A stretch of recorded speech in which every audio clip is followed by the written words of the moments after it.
Welcome back to મુક્તિસ kitchen. હું છું મુક્તિ પંડ્યા. આજે આપણે બનાવીશું વ્રત કે ઉપવાસમાં ખાવાથી આપણે ફરાળી ચટણી બનાવીશું. એકદમ ટેસ્ટી ખાટી મીઠી બનીને રેડી થશે. તો આને કેવી રીતે બનાવવાનું એ હવે જોઈ લઈએ.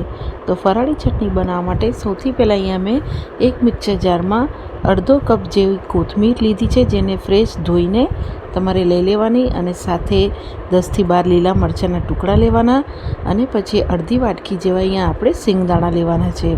અહીંયા ફરાળી ચટણી બનાવવા માટે સિંગદાણાનો જ ઉપયોગ કરવાનો રહેશે, અને અહીંયા તમે શેકેલા કે કાચા સિંગદાણા કોઈ બી લઈ શકો છો. પછી સ્વાદ પ્રમાણે તમારે મીઠું એડ કરવાનું રહેશે. તમે અહીંયા જે બી ઉપવાસનું મીઠું ખાતા હોય એ તમે અહીંયા એડ કરી શકો છો.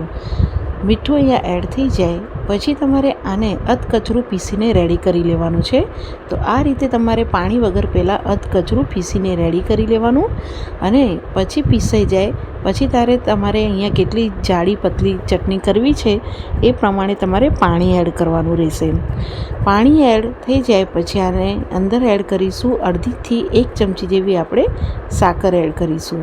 અહીંયા સાકર એડ કરવાથી ચટણી થોડી ખટમીઠ બનીને રેડી થાય છે, અને એની સાથે જ અહીંયા આપણે અડધું 1 લીંબુનો રસ એડ કરી દઈશું.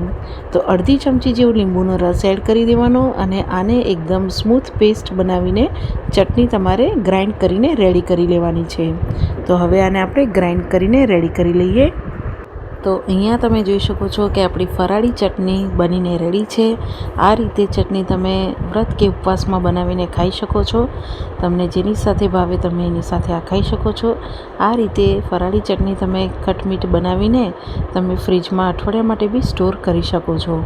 અને તમને જો મારી આ રેસીપી ગમે તો મારી ચેનલને સબસ્ક્રાઈબ કરજો, બેલ આઇકન પર ક્લિક કરજો, લાઇક કરજો, શેર કરજો, અને કોમેન્ટ્સ બોક્સમાં જણાવજો.